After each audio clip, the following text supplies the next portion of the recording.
not showing up on the Twitter profile. It's not going to anytime soon. All right, guys, we're going to rock and roll here in a matter of moments.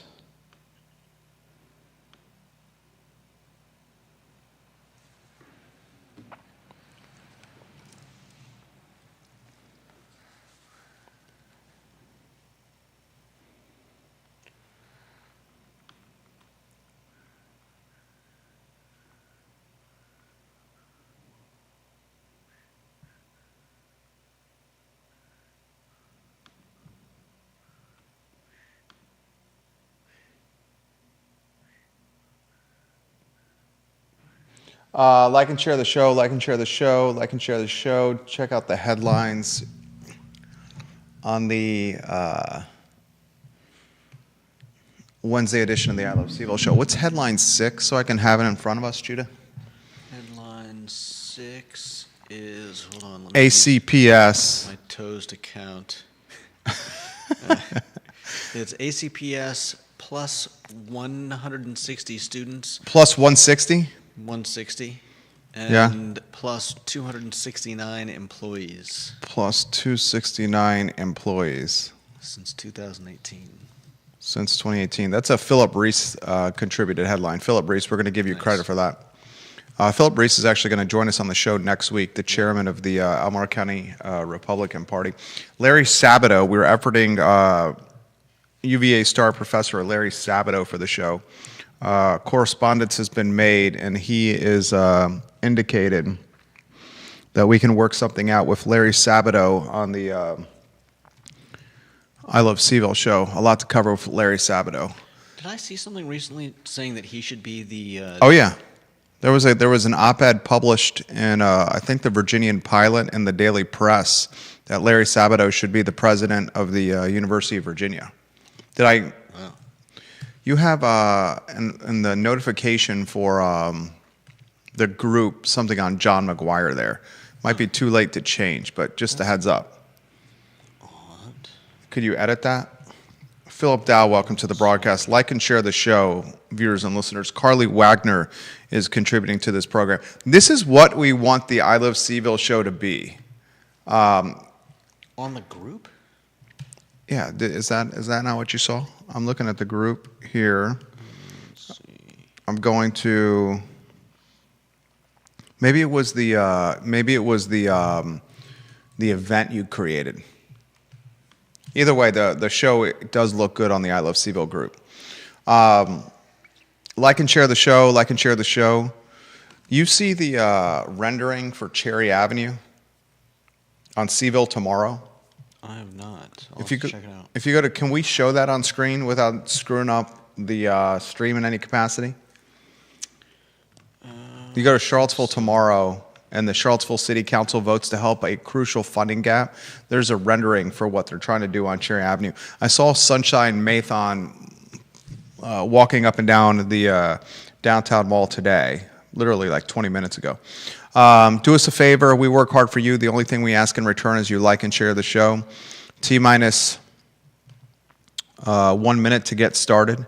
We'll talk Virginia unemployment spiking 71%. Virginia unemployment spiking 71% earlier this month. That story on the show. I'm going to ask the question, is Abigail Spanberger's Virginia a Virginia that will soon be considerably more expensive and unaffordable? I think that is the world we're going to be living in, whether we want to admit that or not. I'll get some pushback from Democrats on the program here, and this is not about the Democrat or Republican. Last checked, money was green, and it wasn't right or left. It was just green. And viewers and listeners of our Fine and Fair talk show, you appear to have less money in your pocket. If that's the case, put your hand in the air and wave it around like you just don't care. We're going to talk Albemarle County Public Schools and its reckless spending. Philip Reese brought this to our attention, and he's going to join us on the program next week. Albemarle County Public Schools is up 160 students since 2018. Yet it has added 269 employees. Make that make sense, Judah. Let us know if you have that rendering. You're working on getting that rendering? Yeah, I'll have it soon. All right, why don't we, while you pursue, thank you, John Blair. Did you get YouTube set up all right? Yep. You're a good man. John Blair, thank you for liking on LinkedIn. That gives us a heads up that we're live there. Why don't we give me a thumbs up when that rendering's ready, but we'll get the party started. And I will lead the show with some props for Stanley Martin Holmes. Let's go Charlottesville Sanitary Supply to lead today. All right. We could rock and roll when you're ready. How about Juan Diego Wade saying we should institutionalize the acquisition of land for housing affordability in the last city council meeting? I mean, I want to go back and read, there was a really astute comment recently about what the city is doing with the Holiday Drive space and the fact that it's going to take. That was us on the I Love CVille network. No, but highlighting Richard Spurzer. that might have been. Yeah, Yeah, it was. That was a guy who's a legend in the game. All right, let's rock and roll when you're ready. Quiet on the set.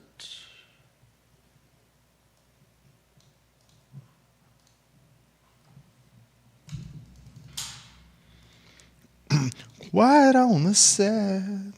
It's a quiet time on the set. If you're watching on YouTube, hammer that like button. Give me that thumbs up when we have the. Welcome to the I Love CVille show, guys. My name is Jerry Miller, and thank you kindly for joining us. It is Wednesday, hump day, in downtown Charlottesville. We are less than 2 miles from the University of Virginia, walking distance to the University of Virginia. We are, about an hour away from the capital of Virginia, where the General Assembly appears to be making things much more unaffordable and expensive for Virginians. Is Abigail Spanberger's Virginia a commonwealth where Virginians have less money in their pockets? I'm going to ask that question today on the program. How about a little concerning headwind? Virginians are filing for unemployment at an aggressive rate. Ladies and gentlemen, unemployment claims jumped 71% in the Commonwealth earlier this month, and that does not include layoffs from Amazon, which is shuttering grocery stores, 5 of them in Northern Virginia. This world we live in, where the economy seems to be healthy and strong and moving forward, is a smoke and mirrored economy, where Main Street and Market Street and Preston Avenue and Route 29 and Rose Hill Drive and West Main are suggesting otherwise. Yes, the artificial intelligence, the AI economy is booming, has momentum, has tailwinds. But how about the other sectors? We'll talk about that on the program today. We'll try to localize it on the show. We're going to talk real estate, property tax collection on the show. One of my favorite and least favorite topics. There's a viewer and listener that I have a lot of respect for. I think she's come on the program once, the I Love CVille Network once. That's Carly Wagner, smart person, reasonable person, practical person, an engineer by trade, Carly Wagner. She is an engineer by trade. I believe her husband is as well. And Carly Wagner highlighted this is wild to me. Property taxes in Albemarle County very succinctly positioned from fiscal year 2022 to fiscal year 2026 in the adopted budget that's being kicked around right now. In 2022 fiscal year, property tax collection, $201 million, 201. In fiscal year 2026, this adopted budget property tax collection, $324 million. Over a 5-year period of time, Albemarle County has collected 63% incremental dollars in property taxes, 63% more. I asked the question very straightforwardly, where does all the tax money go? Why are taxpayers taking it where the sun don't shine? I was going to use a different phrase. I'm reminded often by my wife that a lot of kids watch this show. I am very fond of graphic language and 4-letter words, so I have to show tremendous restraint on this program. Why are taxpayers being pounded in the Sorry. Tuchus. The tuchus? Can I say tuchus? Pounded in the tuchus? I don't think anyone will object to using tuchus. Okay. Tuchus, is that Yiddish? Yep. Why are they getting kicked in the tuchus? And when do taxpayers say enough already? We'll have that conversation on today's show. How about this little tidbit in one of the comments sections of the I Love CVille network from newly minted Albemarle County Republican Committee Chairman Philip Reese. He's a friend of the program, and Philip Reese is going to join us on the show. Philip, I think we decided, I'm looking at my calendar here, I'd be lost without my, yes, Thursday, February 26th, Philip Reese, the entrepreneur, the family man, has a gaggle of children. Is it 3 or 4, Philip, that are in Albemarle County Public Schools? He will join us on Thursday, February 26th. He publishes this tidbit on the I Love CVille network earlier today. Our content is going viral yet again. You may want to frame me differently. I think I've moved. That's on me, less on you. Albemarle County Public Schools, ladies and gentlemen, since 2018 is up 160 students from a head count standpoint since 2018. In that same period of time, Albemarle County Schools is up 269 employees. You increase 160 students with your student body, but at the same time, your head count jumps 269 paid employees. Yeah. Make it make sense. Make the math make sense, because that math ain't mathed for me. I mean, unless you argue that they were seriously understaffed before, but since we doubt that to be the case, it has to be that for whatever reason they're hiring a lot of people. Philip Reese watching the program right now. He says 3 kids in Albemarle County Public Schools. He says, I have 1 entering kindergarten next year, and the oldest is in 8th grade. So this guy got Albemarle County Public Schools. He and his wife are going to be dealing with Albemarle County Public Schools for, if my math is correct, 13 more. Giddy up and get ready, Philip. You got 13 more years of this. Head pounding. For the Reese family. We'll talk about that on the program today. I want to highlight on the show Juan Diego Wade at a city council meeting.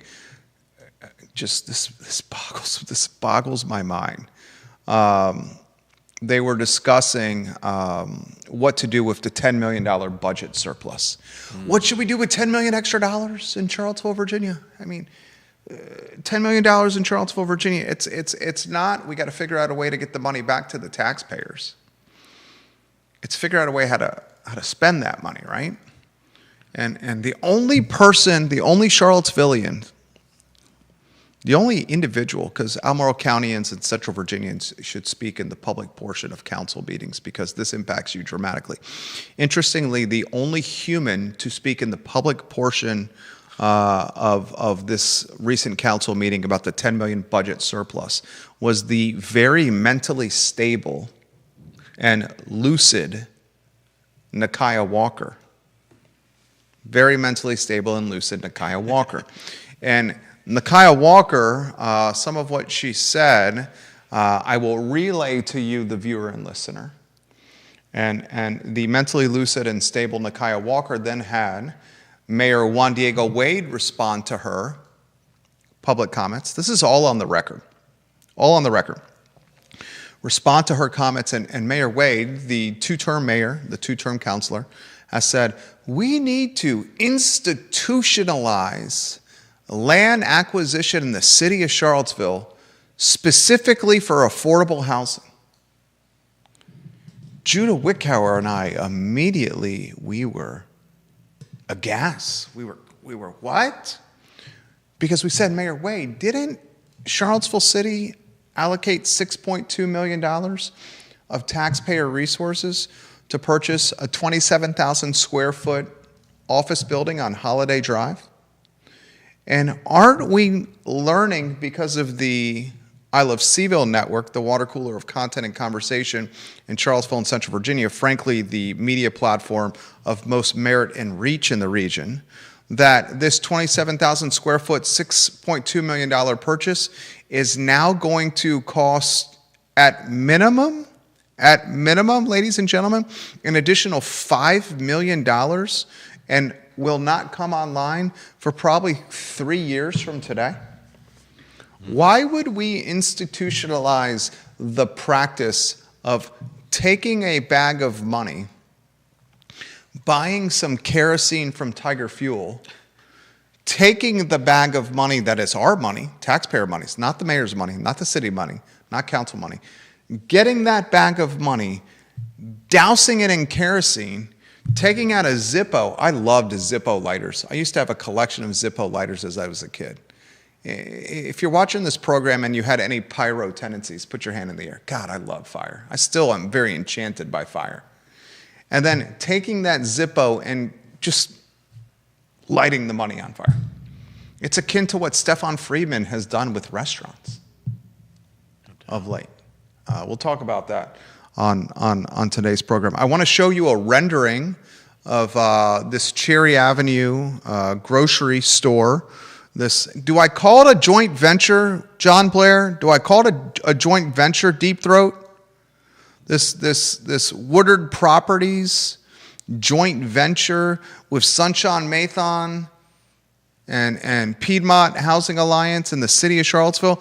I mean, goodness gracious, the counselors, ladies and gentlemen, on Monday, February 2nd, allocated $700,000 from the Capital Improvement Program Contingency Fund to help close the gap on this rendering on the corner of Cherry Avenue and Ridge, the site of the former Kim's grocery store, the IGA, across from Tonsler Park. Do you have that rendering you can put on screen? Yep. Give them a little razzle-dazzle of that rendering. It's a beautiful rendering. BRW Architects. This is courtesy of BRW Architects. Is that on screen? Look at the screen. You're going from a rundown slum of a grocery store to the IGA, the former Kim's Market. Formerly, it was the home of a subcontractor for the University of Virginia. And this subcontractor that was based in the Shenandoah Valley that did construction work at UVA on grounds used the Kim's Market and the IGA parking lot and fallen down building as a parking lot for its work trucks to save money on gasoline, to save time with its employees driving to and from the valley when it was doing work on grounds at UVA. It was a brilliant move.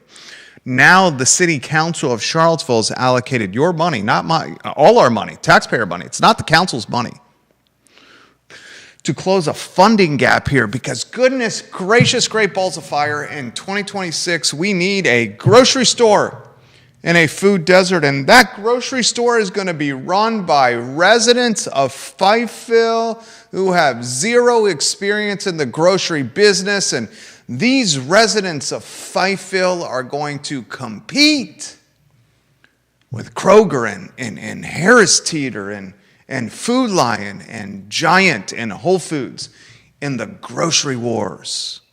And these residents of CVille, with their significant institutional knowledge and grocery experience, will one day win the battle of deeply pocketed Jeff Bezos and Whole Foods, who is literally closing grocery stores in Northern Virginia right now to the tune of 5 of them. And an over-groceried Charlottesville market, but of course we need a grocery store on CVille. We'll talk about that on the program today. We're locked and loaded, and I'm fired up. How about some love for one of our partners? Absolutely phenomenal human beings. I think we're going to see them tomorrow, are we not? We are. John Vermillion and Andrew Vermillion? Mm-hmm. We should take one of those photos, the still photos that have had significant engagement of late, and work those into the first lot of commercial advertising on this show. All right. John and Andrew Vermillion. Can we put that on the punch list? Mm-hmm. John and Andrew Vermillion are honest, they're transparent, they're communicative, they are knowledgeable.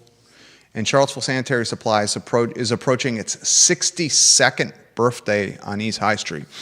This business has been run by 3 generations of Vermillion family members, and the Vermillions have lived in Albemarle County for 5 generations. If you want to support a business that is just salt of the earth, it's Charlottesville Sanitary Supply. They have a fabulous e-commerce website that's new, charlottesvillesanitarysupply.com.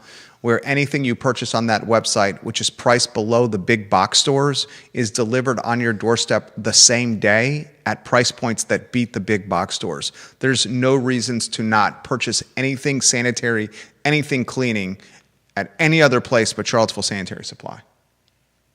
They also have a sister company that's called Charlottesville Swimming Pool Company, online at charlottesvilleswimmingpoolcompany.com, that your concierge are consulted for anything swimming pool related. We use it at our Charlottesville Swimming Pool Company at our house. Great guys. Two-shot Judah Wickhauer. I think we got a lot of ammunition today on the water cooler of content and conversation. And it's ammunition on today's program that's been provided by the viewer and listener, which is what we want to crowdsource content. We just want to be the water cooler. We want the content to come from you. We will vet and verify the content. And once the relationship is in place of trust with our content providers, we will extend more leeway and leash to the content providers to help shape future shows. Two of the key content providers on today's program, Carly Wagner and Philip Reese, are humans, people that I know firsthand, that I've vetted and verified as authentic and honest and knowledgeable and informed. They are real people. They are real people, and they're providing content that is going to shape today's show. So thank you to Carly and Philip. I want to pontificate and reflect on the John McGuire interview from yesterday. Mm-hmm. What struck you from the congressman, the United States congressman, who joined us in person in the studio? You know, I have to say that I often am a victim of perception. Perception is not always reality. My perception of John McGuire was tinged, if you will, by by Reddit threads, by hearing the photo that we posted on the I Love CVille network, where we said he was wearing an expensive suit with Italian loafers while trying to cut college students, chop snow shovel college students out of the ice. To some extent, but I think more so, just a lot of what do you call it? Passive animosity. Passive. No, I mean, hate. Manipulation of perception. In my case, passive reading. I don't necessarily agree with what people say about someone when I'm reading comments and whatnot, but you are still your perception is still colored by the things that you read, even if you're not consciously agreeing with them. And so I think my perception of Congressman McGuire was definitely colored by a lot of this. So, he doesn't do town halls. He doesn't answer his phone. He doesn't care about us. He doesn't want to. And meeting him, having him on the show, I learned, a little bit more about who he is as a person. Obviously, half an hour, 45 minutes with him isn't enough time to become bosom buddies or anything.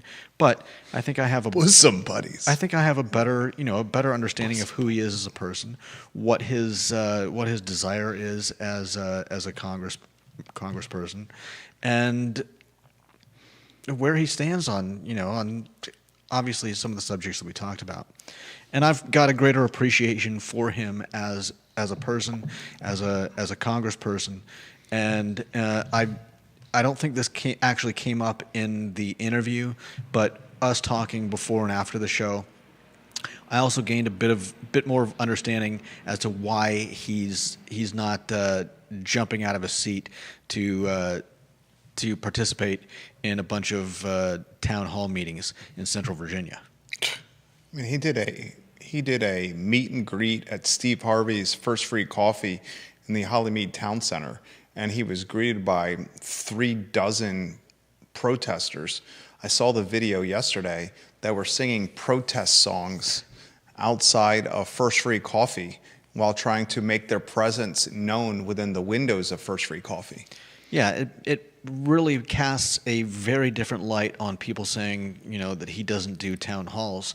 It casts the light that those people are not being honest, that they're essentially, we want this guy to come out so that we can boo him, so that we can sing. It's songs called over perception him. manipulation, and they're trying to peer pressure McGuire into town halls so they can antagonize him and make him look bad within legacy media that is starving for any surface level content. I hope Brittany and John McGuire's campaign hears what I just said. He's being peer pressured and bullied through social media. It's a strategic campaign that is trying to aggressively, through bullying tactics, get him to show his face in Albemarle and Charlottesville, for then those same people to galvanize, organize, and strategize against him, for then the legacy media that is employing 22 and 23-year-olds to then go and cover the story because it's easy, low-hanging fruit, which in turn makes the congressman look bad. He's in a no-win situation. I will say this. He promised he would be here yesterday.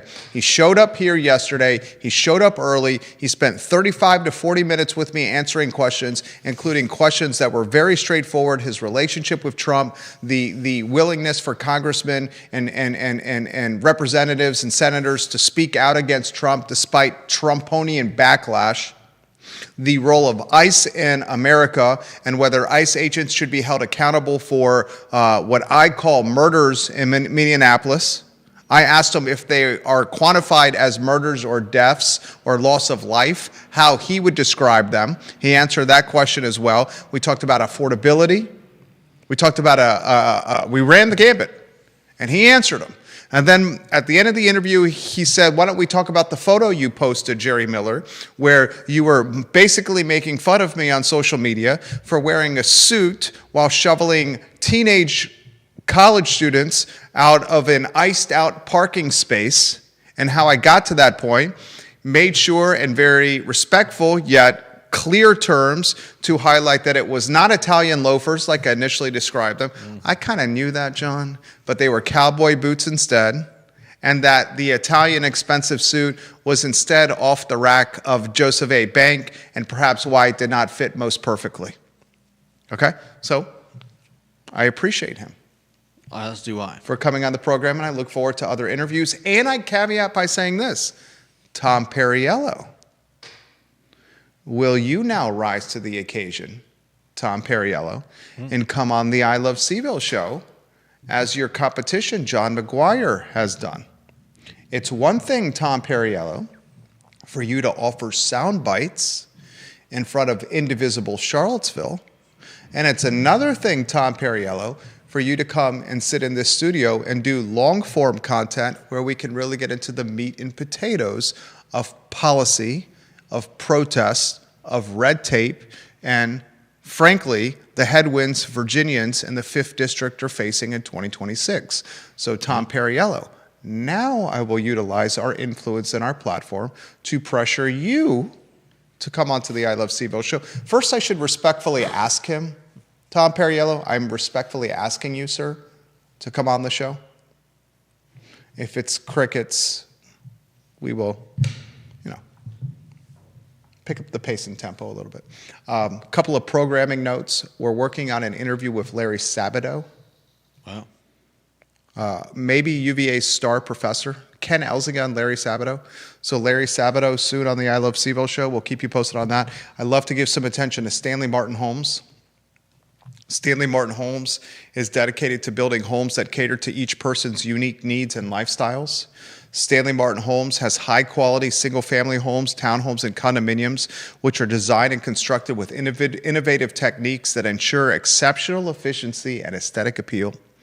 Stanley Martin Homes design features and technology utilized to enhance your living experience in your home, not just today, but for years to come. Stanley Martin Homes, a proud partner of the I Love CVille show. Judah, a headline that I found extremely concerning, that all Virginians should find concerning, put the headline on screen. Virginia unemployment claims jumped 71% this month. Yeah. 71% unemployment claims spiked. sharply this month, with more unemployment claims ahead because Amazon has announced that it's going to lay off 700 employees across 5 grocery stores in April in Northern Virginia. Yeah. Ladies and gentlemen, Virginia Works, which is the state workforce development agency, said that the Commonwealth received 4,592 unemployment claims last week, a 71% spike from the previous week when it received about 2,300 fewer initial claims for jobless benefits. The level of claims is up 43% from the same week a year earlier. Yeah. We have this economy. Let's first talk macro. We have this economy. And in this economy, we see joblessness shrinking. At least that's the national headlines. And we see a economy that is driven by AI, by artificial intelligence. And I'm no economist. I'm just a purveyor and digester of news. It would seem to me that an economy that's built around artificial intelligence momentum is an economy that is one that is fragile. I asked John McGuire about artificial intelligence and how it applies to our economy, and if we're being smoke and mirrored by legacy and old school media that says this economy is doing really well. I disagreed with his answer. His answer yesterday was, I bet you at one time when the locomotive was first announced, when trains were first announced, that everyone in America was really scared because the locomotive was going to transform and revolutionize the country. And then he said, I bet you at one time when trucking and transportation, when that really, gained a foothold in America, that Americans were really concerned and worried. Mm-hmm. The difference, if I had more time yesterday with John McGuire, and according to his comms person, I thought Brittany, his comms person, was fantastic. The difference is artificial intelligence is going to yield the replacement of human capital. It's going to cannibalize a lot of people across blue-collar and white-collar jobs. And I think we're starting to really see that. You see jobless claims going up. You see businesses from the service industry to kiosks and online ordering and app ordering to big purveyors of business. I mean, I was watching an interview with JLL, one of the top leasing titans, commercial leasing titans in the country, and how artificial intelligence is very quickly and aggressively revolutionizing commercial real estate. I have friends that I play squash with, that are fourth years at the University of Virginia, that are entering the workforce, that are trepid of their job futures. And they've indicated to me, these are young men that are going to graduate in May this year from the University of Virginia. Many of them with McIntire School of Commerce degrees. A lot of people don't realize this. Mark Allen, the head squash coach at the University of Virginia, his women's squash team and his men's squash team have the highest GPAs in the athletic department. The squash players at UVA, men and women, collectively combined, you're talking some of the smartest, if not the smartest athletes in all the University of Virginia. A lot of them on finance track curriculums. And they've indicated, a lot of them to us, that the job line of work they're going into is aggressively being cannibalized by artificial intelligence. And what the technology is able to do, the tech stack is able to do, is something that would take them, in some cases, like putting a deck together, weeks, where the AI, once prompted correctly and organized and strategized correctly up front, and as you've indicated on the show, it takes a while to get there.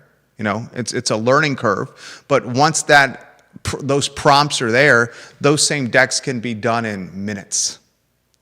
Literally provided in minutes.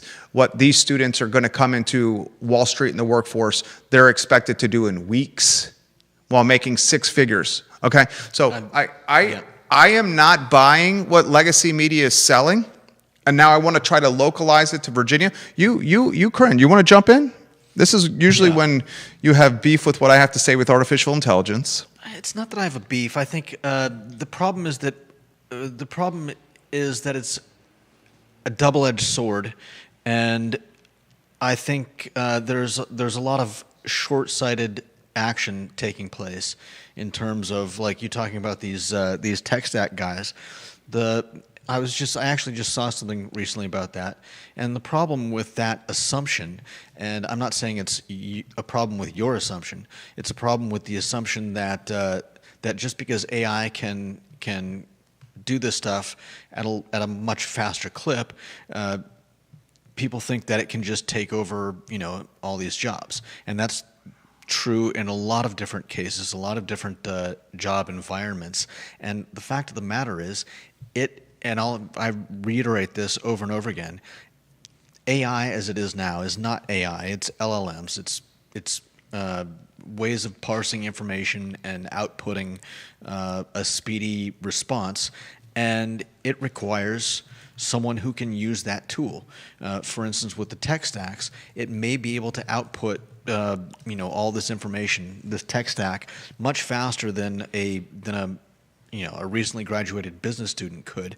However, it will always need someone to vet it, double check it, knows enough to be able to vet it, to double check it, because we're not just talking about a simple app that you pull up on your phone and we're not talking ChatGPT or Gemini that's saying, where can I find the cheapest tacos in Charlottesville? We're talking about something that's extremely complex. But I will jump in here. I apologize for interrupting you. The human capital needed to double check and vet the 400-page deck that's created by artificial intelligence is much less human capital than the human capital needed to create that 400-page deck from scratch.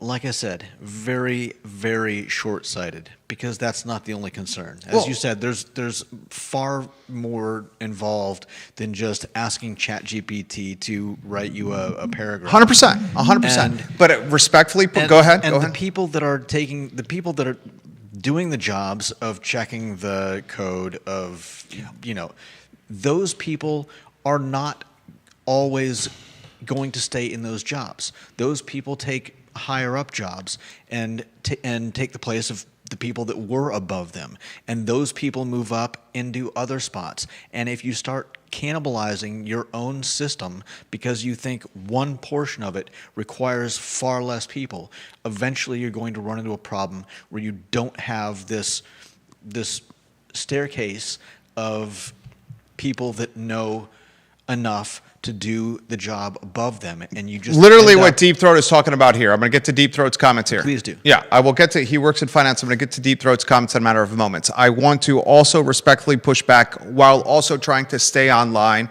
because I have a very important 1:45 phone call, a very important 2:15 phone call as well.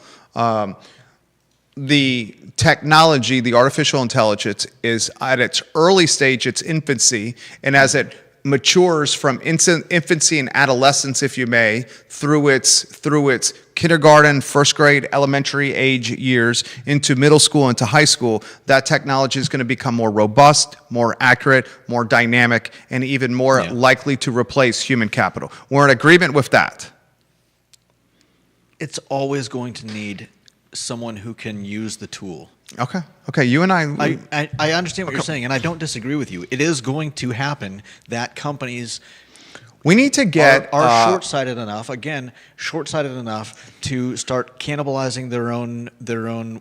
Well, this is what Deep Throat mentions here. I'll get to Deep Throat's comments here. As we expand our wings with this program, I've even given some thought to potentially renaming the I Love CVille show. It will still be the I Love CVille network with a focus on Charlottesville, Albemarle, and Central Virginia. But if you haven't, the AI Love CVille show. If you haven't realized, that's not a funny joke, Judah. That's a dad joke. Only you are laughing there, but I do appreciate the dad jokes from you. I do love laughing at my own jokes. You are an absolute expert at laughing at your own jokes. I think the community also wants to know, you used the term bosom buddies earlier in the show. Who are your bosom buddies? Wait, did I use that? Yeah, as it applies to John McGuire. I didn't have an opportunity to become a bosom buddy with him.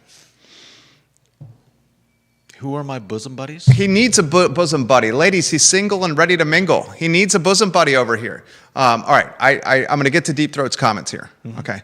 But as we expand the content verticals on this show, perhaps we reach out to somebody at the University of Virginia that's very much enriched in technology and artificial intelligence and have them crystal ball what the future is for Charlottesville and Albemarle and beyond.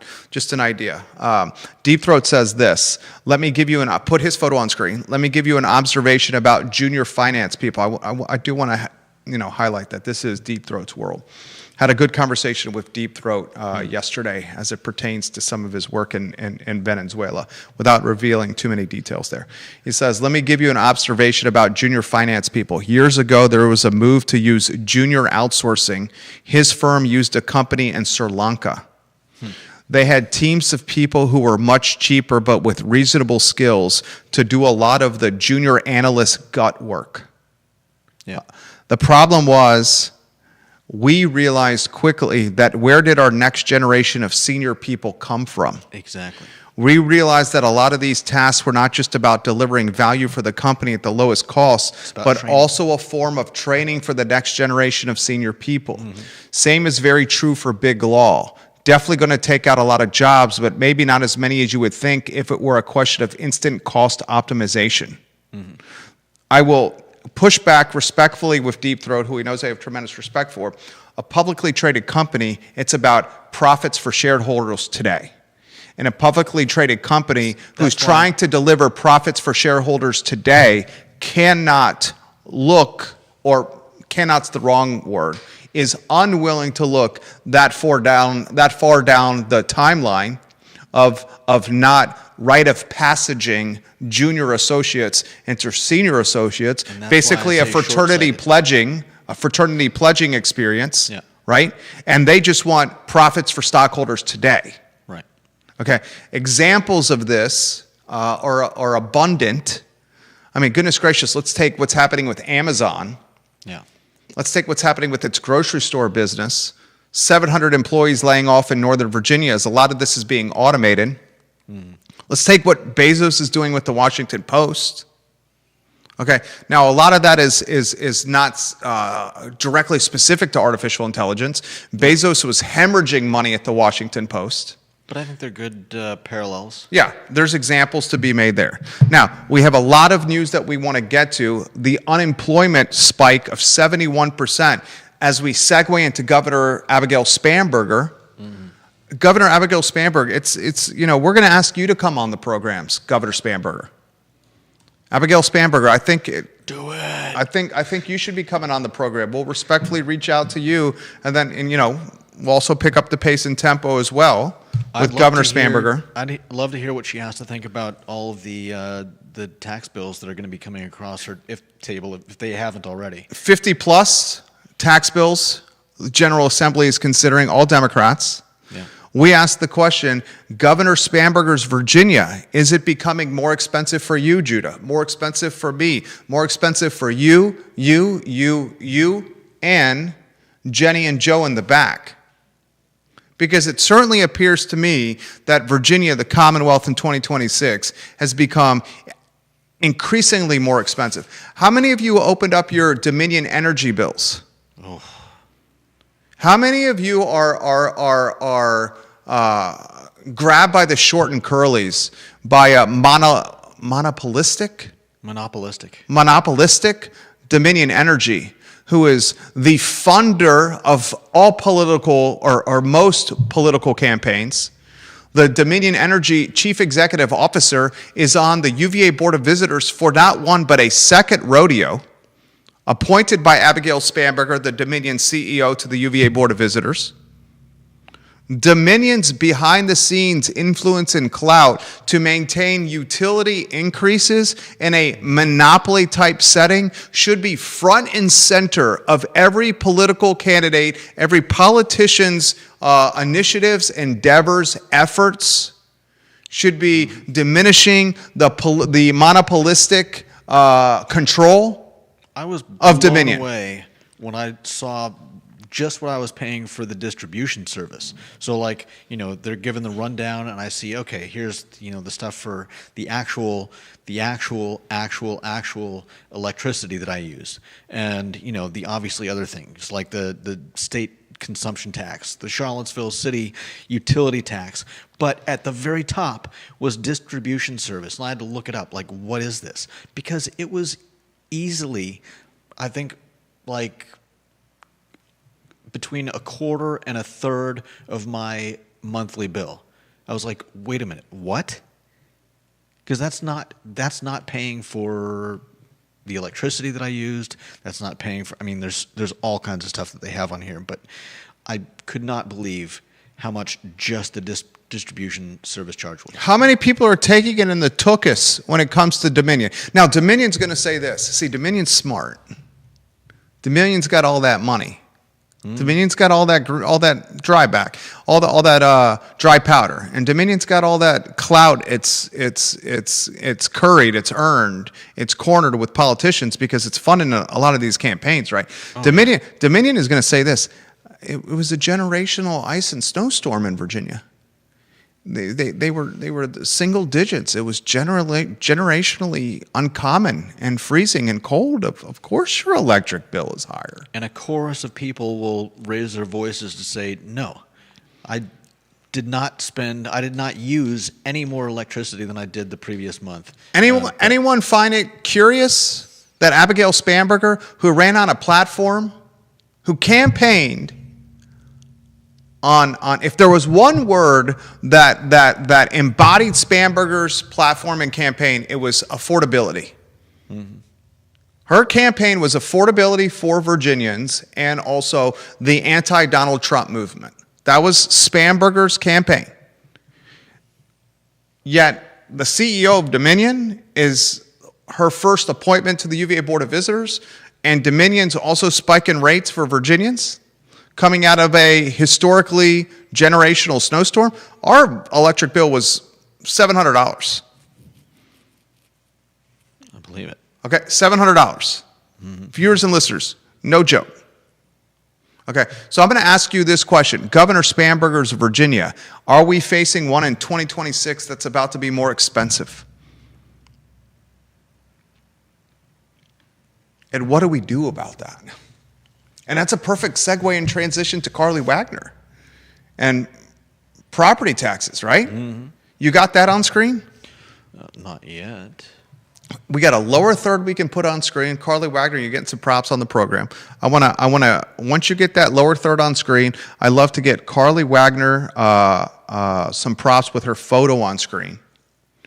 And we also need to get the screenshot of the content that she posted on the I Love CVille network on screen. So you let me know so I can give the viewers and listeners some encouragement to look at the screen. Can we get the screenshot of what she posted on screen first? Yeah. And then also the lower third. Also the lower third? Well, we have a lower third for Albemarle County in these taxes that we can rotate, right? Albco. There's two lower thirds tied to this. And then Carly's screenshot?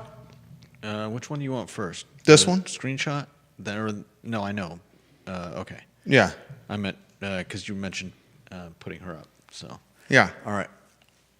Here's the screenshot. So look at the screen. Can the viewers and listeners read what's on screen here, or is it too tiny for them to read?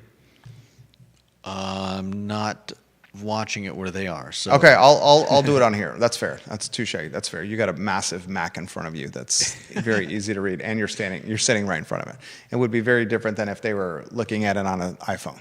Yeah, that's no fair. doubt. All right. Oh, they can read it. Look at the screen. Look at the screen. Keep it on screen. Carly, viewers and listeners, look at the screen. Look at the screen for CWAGs. The content from CWAGs right there. Fiscal year 2022. Property tax revenue, Albemarle County, $201 million. 2022 was an increase of, keep it back on screen. This is the Carly screenshot. It's up there. Okay. 201 million in 2021, right? Yeah. Fiscal year, no, excuse me. 2022. Fiscal year 2022, thank you, Judah. Fiscal year 2022, 201 million tax revenue collected from property. Fiscal year 2023, property tax revenue collection, 244 million. Fiscal year 2024, property tax revenue collection, $271 million. Fiscal year 2025, property tax revenue collection, $288 million.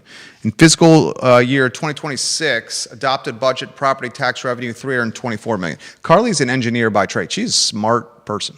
No doubt. Super smart person. Some basic math.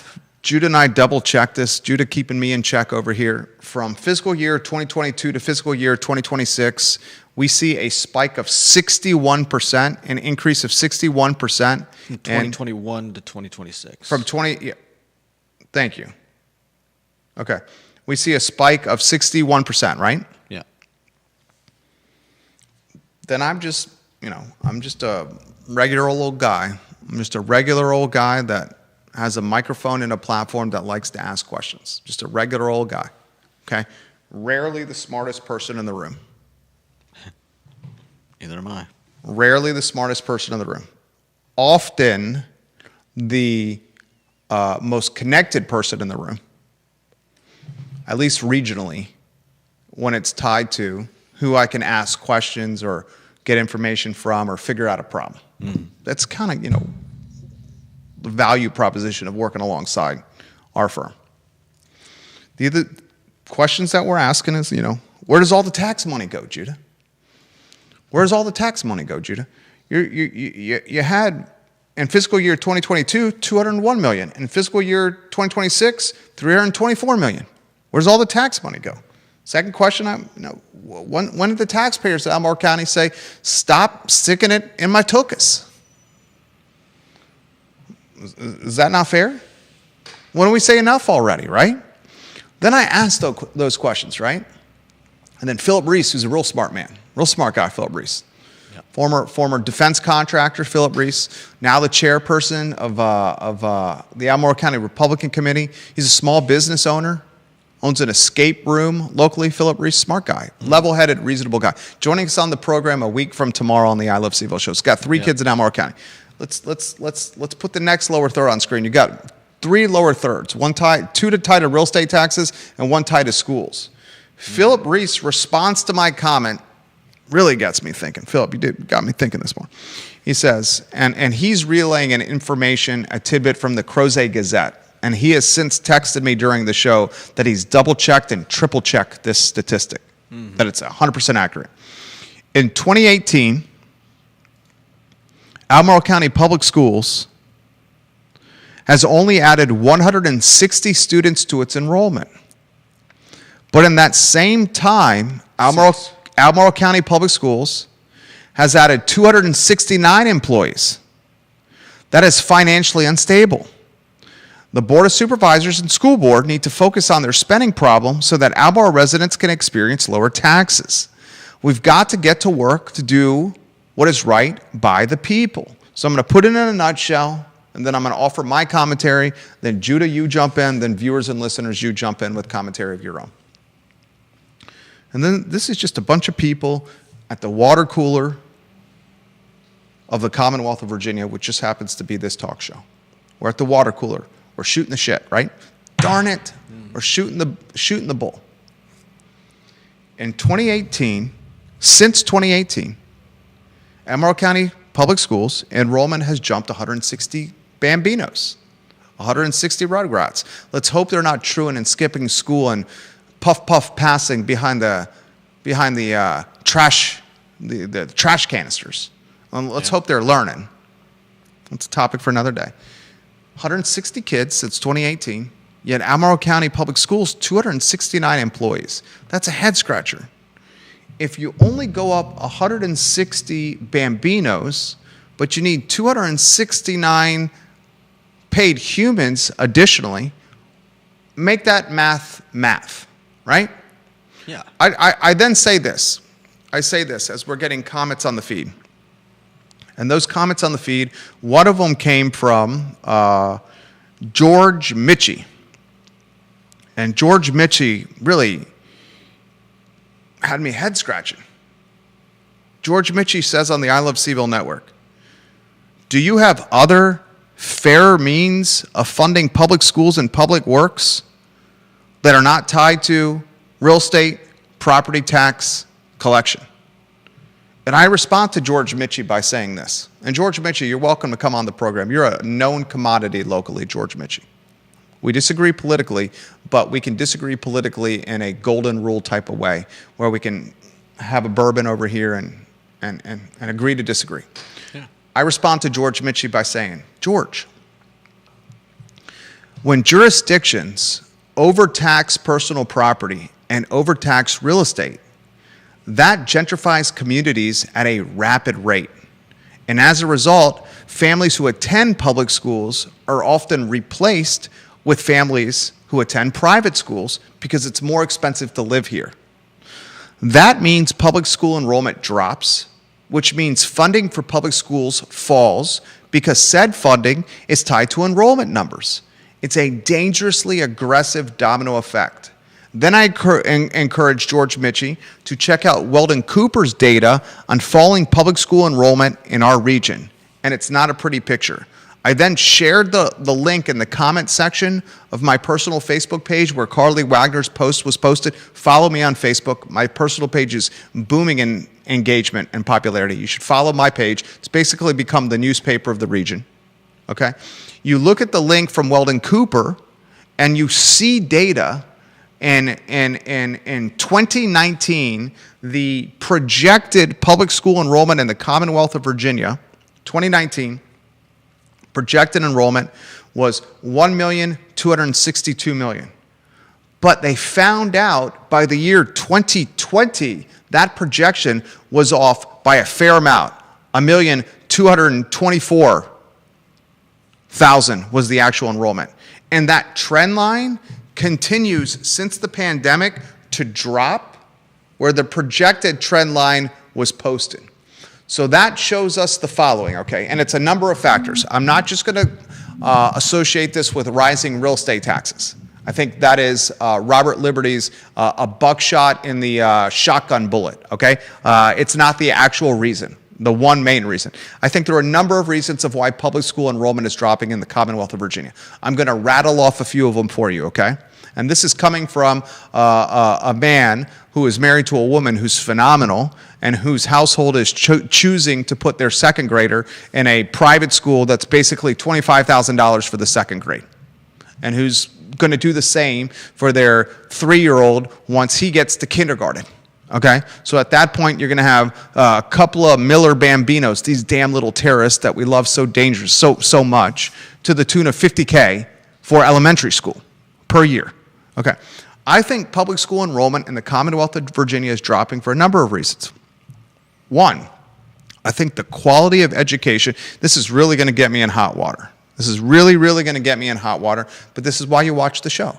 I think the quality of education for public schools post-pandemic is a watered-down version of its former self. Public school education is not as strong as it was in 2019 before COVID. Mm-hmm. The test scores can back that up. The SOL scores back that up. Reading, writing, arithmetic, public schools are not performing at the same clip. One reason.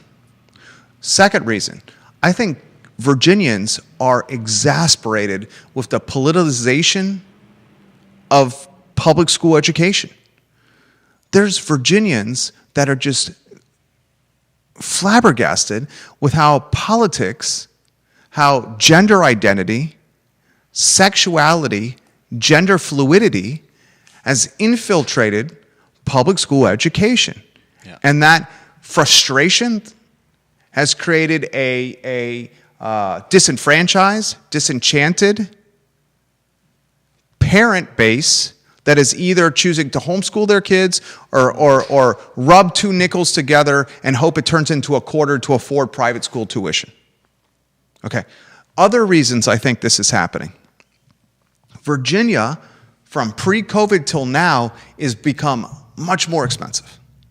And as it's become much more expensive, and as Virginia has been one of the hotbeds for digital nomads, who are able to work from internet service providers while maintaining their high dollar, big money salary with their firm at a major metropolitan area. You got people all over Albemarle and all over Charlottesville that are working in their tighty-whities and their BVDs and their Victoria's Secrets and their bathrobes, sitting in their basements while tethered to Ting fiber internet, earning $700,000-800,000 out of their basement while sending their kids to private school instead of public school. Virginia is more expensive, and the people that can afford to live in Virginia, including pockets like Albemarle County and Charlottesville in particular, Northern Virginia, another example, are the ones that are prioritizing private school education over public school education. And as enrollment is falling, funding is being impacted. And as enrollment falls and funding is impacted, you have public schools with less resources. That's another reason. How about this one? This is really going to piss some people off. I'm on fire right now. Go ahead. Quickly interject Please. that maybe they don't have less resources because look, they're hiring 269 employees while only gaining 160 students. That tells me they're spending a lot of money that potentially doesn't need to be spent. Well, 60% of Albemarle County's budget, Albemarle, the jurisdiction, 60% of Albemarle County's budget is public schools. Yeah. And if Albemarle County's budget is fueled by tax revenue collection tied to real estate, and we just showed that tax revenue collection tied to real estate over the last 5 years has spiked 61%. Of course, the school board and superintendent, Dr. Matthew Haas, will say, MFers, mother, you know what, you're going to maintain that 60% ratio. Dr. Haas and the school board will never say we want increases tied to what was spent last year or what was allocated last year with our school system. They will always, see, they're smart. Dr. Haas, smart guy. He's got to line them pockets. Them school board members got to line them pockets. They just gave themselves a raise. Them lieutenants that work for Dr. Haas, they got to line them pockets, right?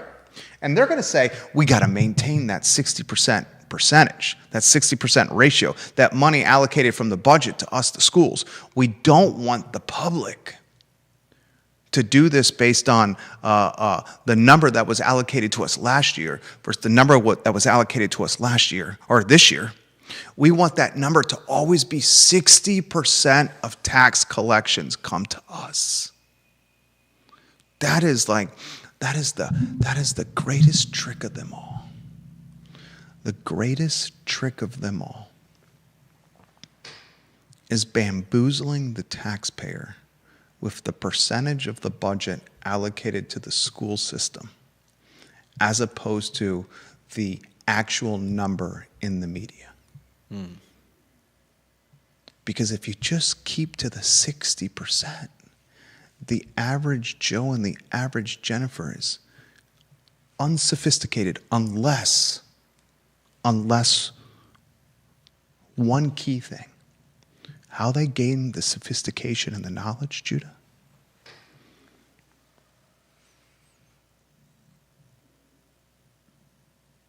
is by watching the I Love CVille show, is by watching this platform and listening to this platform.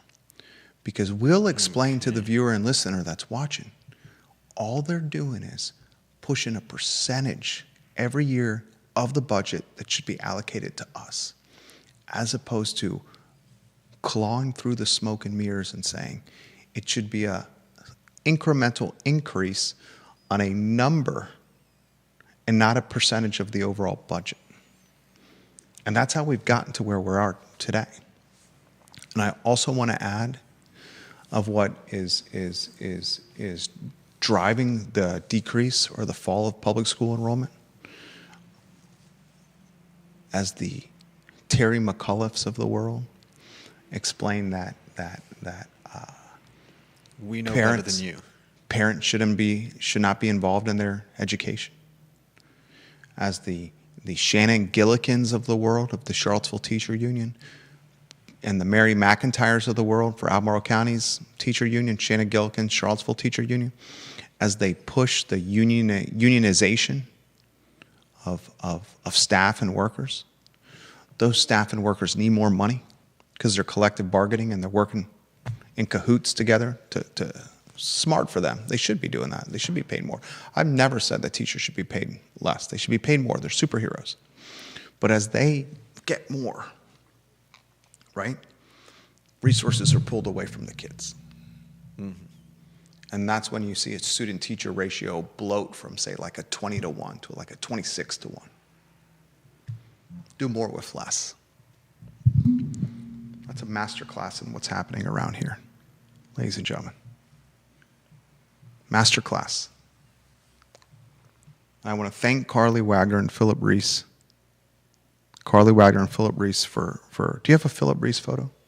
I don't have it We in should here. get but I a Philip Reese can photo. get it. I do have a Carly Wagner. Philip Reese says, today the Board of Supervisors is getting a presentation on the bond issuance process. Are they planning on borrowing even more money despite the massive tax increases? Philip Reese asked that question. I have a phone call in 9 minutes that I can't miss. Oh, man.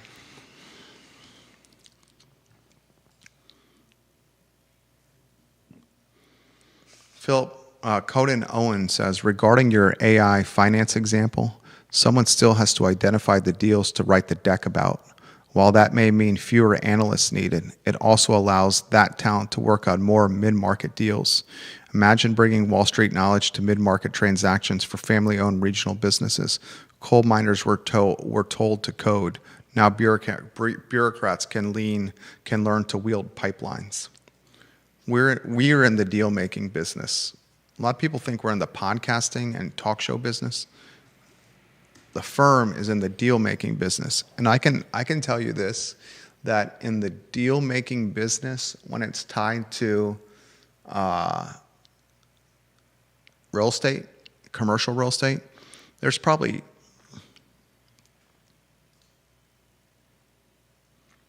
a dozen people that do it, a dozen deal makers that are driving the market. That's effing crazy. There's probably a dozen people in a 300,000 person region. Let me up that number a little bit. There's probably 24 people, no more than 24 people that are driving the deal flow for a 300,000 person region.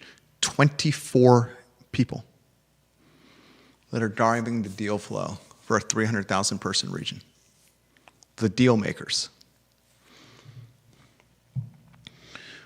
James Watson watching the program. He says, honestly, man, I think you can have a great educational experience at a public school if the parents are very active in a child's life and in school activities, plus the community. I've had kids in both. The beauty of public schools is it represents the real world. It represents the people you're going to work with. I think nowadays 12 years and private school plus college somewhere is about 1.5 million. The same 1.5 million can be put in investments for real estate over 16 years and probably make that child a ton more money. Dude, James, I think about that all the time. My wife and I have done the math. Let's just utilize the $25,000 number, and that number is way low because there are incremental increases on tuition and plus all the costs associated with private school. This is this is right up Deep Throat's alley. But I'm just going to use, because I'm literally doing this on the fly on a talk show, I'm going to say kindergarten through senior year in high school, and I'm going to use $25,000, and I'm going to times that by 13. That's $325,000, and that number is way low. Deep Throat, what is the back of the napkin, do you think, really, for a kindergarten through senior year in high school for private school education locally? He's got 2 at a private school as well. $325,000 is low. Mm-hmm. I'm going to take that $325,000 because I'm literally doing this on the fly and doing the most basic math possible. We have 2 kids. When we're all said and done, it's going to be $650,000 to educate our kids. And that's before they even get to college. Yeah. And that number is way low. I would very curious if he's still watching what that number would be with the actual increases, et cetera, et cetera, et cetera. But let's just use my basic rough math of $650,000. What if we had taken that same $650,000 and put it in 3 or 4 index funds, didn't touch it, they appreciated in value 8 to 12% every single year, and when our 2 sons were done with public school, graduated from public schools, we said, here's a investment portfolio that you guys can share. But we do it because we love. And because we can. as well.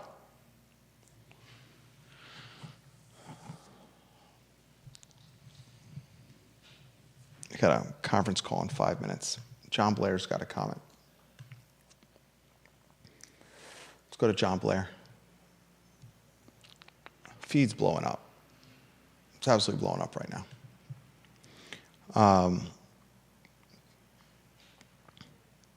It's from John Blair. And I got to give some love to Conan Owen in Sir Speedy of Central Virginia. Conan Owen and Sir Speedy of Central Virginia are our signage partners. We trust them with our signage needs.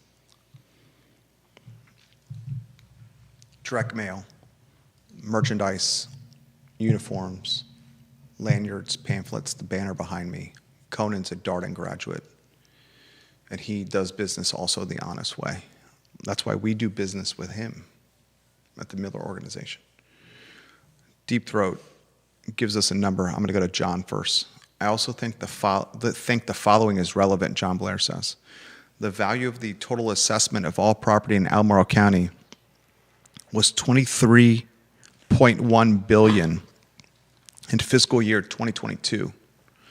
In fiscal year 2026, it is $31.7 billion. And while no one wants to hear this, like everyone else, we received our new assessment in January.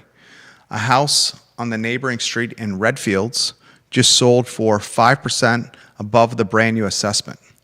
I think the tax rate and expenditure level criticisms are fair discussions, but I just can't see any realistic criticism of assessments in Albemarle County. The point John is making is assessments are below market value. And I had this little back and forth with Brent Lillard about this, that assessments are always below, or 9 times out of 10 below market value. But what Albemarle County can do is the real estate tax rate. And when it upticked it 4 cents like it did last year, that's a punch in the tuchus, a knee in the tuchus, an elbow in the tuchus. I'm talking fingers all the way to the elbow into the tuchus by raising the 4 cents like it did last year. Yeah. It could just ride the wave of the assessments. John Blair says, also to Deep Throat's point, it's worth taking a look at the commentary about robo-advisors circa 2015 in the financial advisory sector. At that time, people were predicting the end of financial advisors. Notice that the industry's employment levels rose after 2015. Yeah. Deep Throat says this. If you assume $25,000 in kindergarten, this is the private school tuition of what you're going to pay out of pocket. Thank you, Deep Throat. You're making the program better. Same with you, John. Same with you, Philip. Same with you, Conan. Same with you, Carly. There's a ton of comments I'm not getting to, probably 250 comments I'm not getting to here in the chat box. If you assume $25,000 in tuition in kindergarten and then add 4% increase per year through the 12th grade, and that doesn't even include all the donations you get hit up for. If you get 6% nominal return, you'd end up with $580,000 per kid. I also agree that the assessors do a good job. The issue is not assessments, it's the tax rate. Bingo. Yeah. And he said, I went to public school my whole life, better education than my kids are getting without question. Deep Throat is I also know the man. He will let me say this. He's a self-starter. He was God-given tremendous intellectual skill set. I think that is safe to say, Deep Throat. You started Harvard University at 16, Deep Throat? Wow. Not everyone was blessed with these God-given gifts, my friend. I sincerely mean that. I think your wife would also attest to that. You were blessed with intellectual skill sets that the average Joe and Jennifer do not have. It's important to emphasize that. That 6% nominal return is light. I don't know what the viewers and listeners are getting, but I think it's more to the tune of 8 to 10%. Just my personal experience. Ginny Hu is watching the program. I literally have to stop the show in 60 seconds. Homeschooling in the Commonwealth has grown 49.5% since the lockdown, including 5.34% in the last year. 2025 to 2026 reported homeschooling numbers for Albemarle County are 781 students. This number, however, should be taken with a grain of salt, as the Virginia Department of Education only includes the numbers from notice of intent documentation they received by August 15th. We should question if that is intentionally done for the public school funding count of how many tookuses they have in seats on September 30th, as there are always families who will pull their children later in the fall after that date. Certainly they'll pull their families, pull their kids. My hair's not cooperating today. Certainly they will pull their kids after a truancy ice skipping school protest where some of these kids were puff passing behind the trash dumpsters instead of truly protesting ICE. I'll catch heat for that. All right, that's the show. I literally put my earbuds in because I'm making a phone call right now. Judah, can you get me off camera and close the show, please? That's the I Love CVille show. For Judah Wickower, I'm Jerry Miller. Thank you all, and have a wonderful Wednesday.